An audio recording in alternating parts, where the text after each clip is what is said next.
Cate. This is Boom Bust, and these are some of the stories that we're tracking for you today.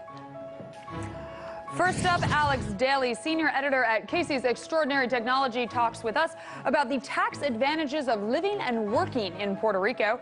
But Kate Long, she's on the program as well to deliver a rebuttal. Now, the author of Muniland tells us about the precarious footing of the country's 2015 budget. And in today's Big Deal, Edward Harrison and I are discussing net neutrality and mobile phone clone wars. You don't want to miss a moment, and it all starts right now.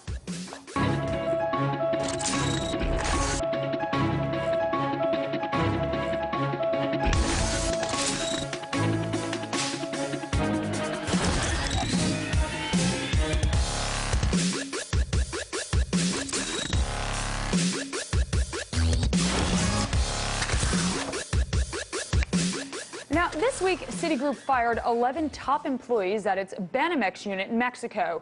The pink slips came in connection with the loan losses, roughly $400 million worth, made to Mexican oil company Oceanografía. Now, the bank has blamed those losses on fraud.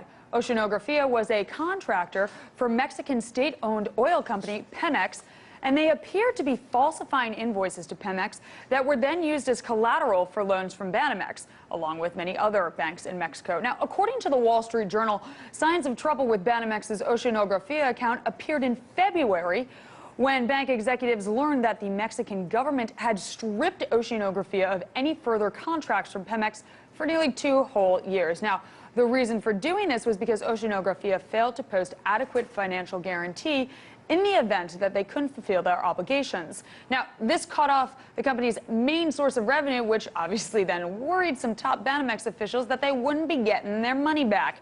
And they were right to be worried. Now, Banamex's people requested a meeting with Pemex's people in order to get a sense of the bank's exposure to Oceanografía, and thick stacks of invoices were supposed to reassure Banamex that Oceanografía had plenty of money coming in.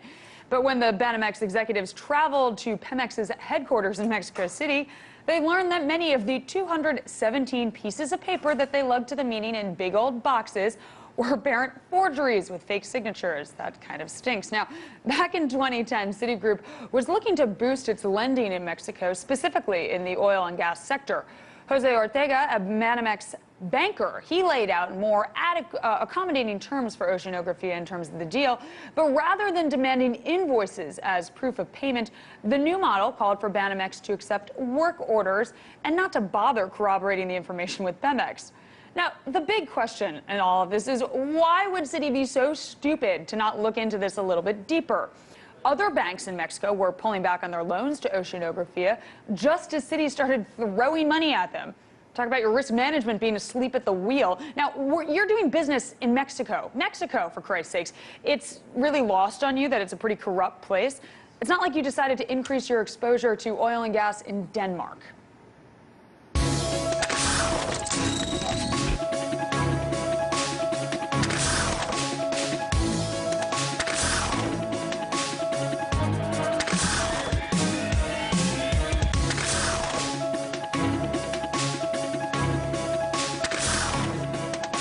Rico has some serious problems, but is there room for opportunity? Well, it kind of depends on who you ask. And we asked both Alex Daley and Kate Long and learned that they do not agree on that country's financial situation.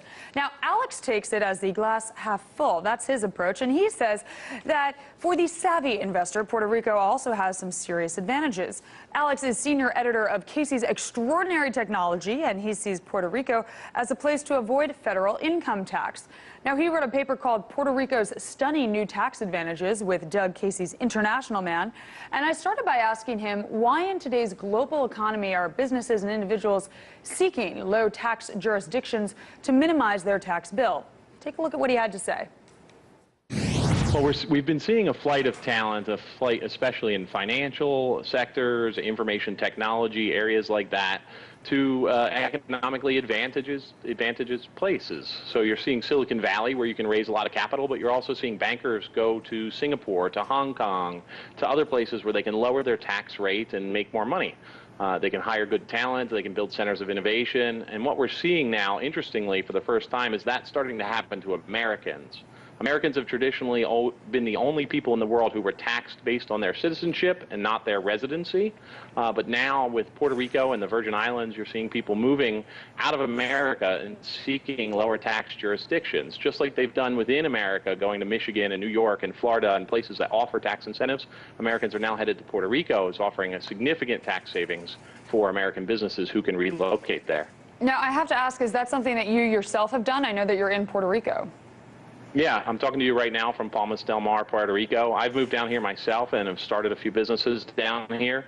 What I'm finding is that the entrepreneurial climate down here is absolutely fantastic. The same kind of energy I saw in New York and Silicon Valley in the late 1990s when I started my career as an investor, I'm seeing down here. People talking about deals, people building businesses, people building big job growth, incubators. I'm seeing biotech companies, software companies, financial companies all putting their nexus down here. High income earners in Canada, Europe, Asia, and South America, they can face high marginal tax rates. So here's an example. Now, though the top rate in France is 45%, French President Francois Hollande has been looking to temporarily raise the top marginal tax rate to as high as 75%. So how do you think high-income earners would respond to this type of policy? Well, we've already seen a flight of capital and a flight of intelligence out of high-tax jurisdictions in Europe. You know, at first we saw people leaving London. London has an extremely high tax rate between local municipal taxes and national taxes. They also have some penalty tax rates on hedge funds and other people in the financial business. And so a lot of people have left major financial centers and major information technology centers in Europe to head to lower tax jurisdictions already. We see people headed to the Cayman Islands. We see people headed to Singapore, Hong Kong. And the people in those countries have been able to always lower their taxes by simply moving. There was even a flight of people from London to Paris, and I think the increased tax rates in Paris are largely a response to that, to say, hey, now that we've attracted all this capital, let's find a way to tax it, which is a problem Europe has had for a number of years and is continuing to have, and it's one of the reasons it's had relatively anemic growth outside of Germany. Anything in Europe outside of Germany has really been slow to grow over the last few years, and most of the growth in the world has been happening in China and India and Brazil and these more entrepreneurial economies. Now, here in the U.S., citizens are taxed on their worldwide income. So individuals can't lower their tax rate except by switching residence between American states and territories. And judging from the pressure that we've seen on Switzerland, it's fair to say that the U.S. tax authorities are pretty aggressive. But what's your read here? Well, the U.S. tax authorities have been rightfully aggressive against those places like Switzerland that have relied on reducing people's taxes by skirting the law, by focusing on banking secrecy and hiding money and moving things offshore. What you're talking about with Puerto Rico is a really unique opportunity to be above the board, to follow laws that have been in place now for going on about 100 years. The tax treatment of U.S. protectorates has been that they have their own ability to tax their own residents at their own rates, and that American federal taxes don't apply to those residents.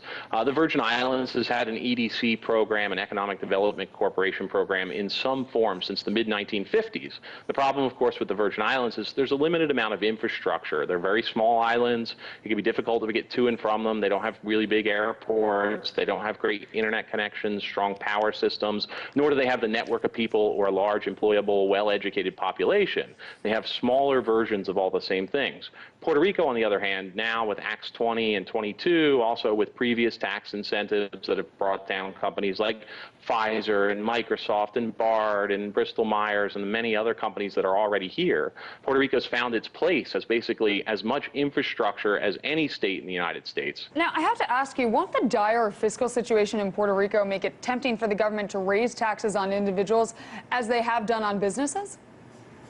Dire is a strong word. Puerto Rican debt, when you look at the numbers that are thrown about in the media, are often a characterization of all debt on the island, including not just federal debt, but all municipal bond debt, all debt for pension systems, all debt for Medicaid, all debt for all the types of things in the U.S. that are normally thrown out. You know, we talk in the U.S. about the fact that we have like about 120% federal debt to GDP ratio. Puerto Rico's pure federal debt to GDP ratio is actually only 77%, so it's significantly lower than the U.S. If in the U.S. you were to add all the state debt, all the municipal debt, all the unpaid state pensions, and all of that together, you'd get significantly higher rates, somewhere in the 250 to 300% debt to GDP ratio, where Puerto Rico is only about at 140% with those same way of measuring. It's not Spain, it's not Italy, it's certainly not Greece with a 400% debt to GDP ratio. But I think what's more important is the direction they're headed. On last Tuesday, the government announced a balanced budget for the next fiscal year. When's the last time you saw that in the United States? They actually have 25 departments closing, they're consolidating schools, they're making the right moves to get it so that the government is more fiscally responsible and is living within its means. So you have a balanced budget with a projected flat